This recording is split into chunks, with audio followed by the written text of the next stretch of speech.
most famous wild child of all is the wild boy of Aveyron. In the year 1800, the people of La Bassine, France, caught glimpses of a naked boy living wild in the forest. Stories about mysterious children who appear without explanation have echoed through history. One of the most debated cases dates back to 1821. It tells of a young boy found alone, unable to explain where he came from or how he had survived. Over time, the story was passed from one generation to another, collecting both facts and fiction. But when investigators finally met the boy and listened closely, they realized his words weren't random sounds at all. What were they? The story people repeat. The reported account centers on a child found in 1821. Locals say a boy was seen alone near a rural lane. The story says the child spoke words that matched no known language. Witnesses in later tellings describe how he behaved strangely. They also said he had marks on his skin. Some people said that he carried an object that resembled a family token or amulet. It is said that he refused common food and kept to a single spot by day. The narrative claims that officials called in specialists to examine the boy, and that those specialists made some observations that show confusion. Retellers of this story list simple tests they say were given. Those tests include asking the boy to name basic items, follow basic commands, and repeat words. The claim states that the boy could not learn the language spoken by people of that area after these trials. Across many retellings, the account raises a few repeated questions. Where did the child come from? Who were his parents? Was his speech a private family code, a regional dialect, or something else entirely? People who repeat the story offer answers ranging from lost traveler to secret tradition. A closer look shows that the versions with the most detail mix fragments from older records and later additions. The year 1821 appears in many tellings, but the traceable documents for every named fact are thin. Few contemporary records are offered that record the tests, the information, or the full list of witnesses. The report includes specific small actions that make the story vivid. It lists the boy's responses to being fed, his reaction to loud noises, and his habit of tracing marks in the dirt. Those details make the tale seem eyewitness-based. At the same time, they are the very elements that later writers expand. Some tellings name a local clergyman or magistrate as the first recorder of the child. Other versions claim the boy was taken to a nearby parish house for care. Those institutional claims are rarely supported by original entries. At present, the account must be treated as a reported claim rather than a fully documented case. The material that survives in public sources mixes named claims with gaps. Later, we will examine named historical cases that share some features and the scientific work that explains what records can show about children who grow up with little regular speech input. But what if those gaps hide a different truth, one that rewrites everything we thought we knew about the child? 4 real cases that look like this. Several well-documented cases share features with the 1821 report. Each case comes from a clear time and place. Each has named people who recorded events. We begin by talking about Victor of Aveyron, who is one of the earliest recorded examples. He was found near the Aveyron region in southern France around 1797. Jean-Marc Gaspard Itard took responsibility for Victor and brought him to the Institution for Deaf and Mute Children in Paris. Itard wrote letters and reports about his work.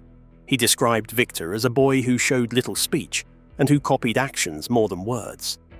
Itard taught the boy normal activities, tried to attach names to feelings and body parts, and used rewards to shape his behavior. He recorded small gains, such as Victor learning to follow a simple command or to accept food at a table. Itard also noticed some limits, such as Victor not becoming a fluent speaker and struggling with sentence arrangements. The files that relate to Victor contain step-by-step details on what Itard tried and what did not work. Such information remains a vital source for researchers who study how social care affects language. The second case is that of Caspar Hauser, who reached Nuremberg in 1828. He appeared in a public place and asked for help, saying he had lived alone for most of his life. He spoke in short phrases, and he had strange knowledge for a youth. Town officials, magistrates, and local citizens took an interest. Newspapers and private letters circulated stories about him. Over time, people offered rival explanations. Some suggested he was a displaced noble. Others thought he might be a fraud. He reported being attacked at times, and later accounts say he died from a stabbing wound in 1833. Historians have examined municipal records, correspondence, and burial entries tied to his name. The mix of press reports and some papers makes Caspar's story part mystery and part public case. Jeannie, the third person, is a modern case from Los Angeles County found in 1970. She had lived under severe neglect in a room and had little spoken input for many years. Social workers removed her, and medical staff took over her care. Psychologists, speech therapists, and linguist Susan Curtis worked with Jeannie and used formal tests to measure progress. They counted how many words she knew, tested how she combined words into short phrases, and measured how she followed multi-step instructions. Jeannie learnt many labels for objects, and she gained some social responses. She also showed long-lasting limits in forming complex sentences. Doctors noticed delays in motor skills and nutrition as part of her medical record. Sessions with Jeannie were recorded on audio and video, so other professionals could review the material later. Those recordings and test sheets remain central to the modern study of language after severe deprivation. The Green Children of Woolpit come from English chronicles dated to the 12th and 13th centuries. Chroniclers such as Ralph of Coggeshall and William of Newburgh recorded versions of the tale.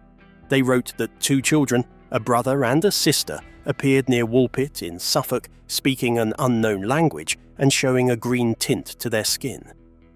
The accounts say villagers fed them until they learnt a few English words. One account reports that the boy grew ill and died, while the girl learnt English and lived among the people. Folklore researchers treat the Woolpit story as part of a long oral tradition and test ideas about migration, local dialect, or symbolic history. These four cases are different in time and kind. However, each offers named records and distinct types of evidence. Victor and Jeannie provide clinical information and measured tests. Caspar Hauser offers municipal records, public letters, and contested witness claims. The Woolpit children belong to medieval chronicle study and folklore. Summed up, they show how reports about a child who speaks an unknown form can come from many sources, and why a modern single case might borrow details from older reports. Victor's partial progress was recorded in detail, and later writers used Itard's records when they discussed education for children with special needs. Caspar Hauser's case did not end the questions about his origin. Jeannie was about 13 when found, and her medical files show severe delays in motor skills and social awareness that went with the lack of early speech input. Folklorists treat the Woolpit tale as a record of oral tradition that later chroniclers placed in history. But beyond these haunting stories lies a deeper mystery. When science finally stepped in, what did researchers truly uncover? What scientists actually checked? Scientists asked questions when they studied cases of isolated children and strange speech. Their work used simple tests to help find the much-needed answers. Teams of doctors, psychologists, and language researchers designed checks that measured what a child could name, what a child could follow, and how a child used words when other people were near them. Jean-Marc Gaspard Itard recorded his work with Victor of Aveyron in detailed letters. Itard set daily routines and used repeated practice to teach names for body parts, clothes, and food. He watched whether Victor could point to an object after hearing its name, whether he could follow a short command, and whether he could repeat a new word. Itard also noticed behavior that looked like learning by imitation. He wrote down small improvements, such as taking food politely at a table, and the limits, such as problems with joining words into normal sentences. His details list the tasks he tried and the responses he observed. In the Genie case, modern teams used formal language tests. Speech therapists and the linguist Susan Curtis measured vocabulary size with picture naming and object naming tasks. They tested how Genie combined words, how many words she used in a phrase, and how she formed questions and negatives. Clinicians gave comprehension tests that asked her to follow single and then multi-step directions. They also recorded spontaneous speech during play and daily activities to see how she used words without prompting. The team kept dated sheets that show which words appeared on which day. Researchers measured nonverbal skills that affect speech. They timed how quickly a child followed a command. They observed eye contact and rated social response to a calm voice. Tests included imitation tasks, where the child copied an action, and memory tasks that required holding a short sequence in mind. Medical teams recorded nutrition, height, and motor skills because physical health can influence language progress. When a child showed slow motor control or signs of long neglect, that medical information was part of the language record. Linguists listed the progress. They counted known words, measured average phrase length, and checked whether a child used the word order, common in the local language. Those markers made it possible to compare the case to normal child milestones. Speech therapists used weekly checklists to track gains. If a child learnt many labels but failed to place words into sentences, the details named that exact gap so therapy could target the need. Historical cases, such as Caspar Hauser, required different tools. Investigators gathered witness statements, municipal records, and private letters that mention his speech. They compared descriptions from different listeners over time. When modern researchers could access physical material, they sometimes used genetic tests on remains linked to the case. Genetic results can confirm or rule out certain family links, though they do not explain how a child learnt language in a given setting. They also worked to make tests repeatable. Multiple examiners gave the same tasks so researchers could check agreement on scores. Audio and video recordings let other professionals replay sessions to verify what was heard and how the child formed sounds. In some studies, researchers transcribed utterances word by word. Testing occurred in different settings. Some work took place in clinics with standard materials such as picture cards and toys. Other observations came from home visits, where caretakers offered daily tasks and food. Context mattered because a child might act differently in a clinic than in a familiar room. Test designers took note of the setting. Researchers also reported the limits of the methods. Small case numbers and unique histories make some claims difficult. Specialists, therefore, stressed careful wording and avoided wide generalizations. When possible, researchers paired language measures with medical tests, psychological screening, and social history to create a fuller record. That combined approach gave a clearer view of what was measured and why the results mattered for that single case. Records remain central to later review, but what if these carefully documented tests revealed something far deeper? A clue about how language itself shapes the mind. Scientific explanations. Scientists offer a set of straightforward ideas to explain why some children speak in unusual ways after isolation or a strange upbringing. The first idea is the critical period for language. This concept was developed by linguists and says that early childhood is a special time for learning the rules of grammar and sound patterns. If a child misses normal speech input during that time, some complex parts of language are hard to learn later. In the Genie case, researchers showed strong examples of this pattern. Genie learnt many labels, but had trouble building full sentences that follow the local language. That pattern points to limits tied to the timing of input rather than to a total lack of ability. A second idea is neglect and sensory isolation. When a child grows up with very little human contact, the mind and body adapt to survive. Care specialists record how poor nutrition, limited movement, and lack of social play affect attention, memory, and the use of voice. Medical records often list delays in walking, low weight, or weak motor control alongside speech problems. Therapy can improve many skills, but medical notes show some gaps stay after long neglect. A third explanation is imposture or misidentification.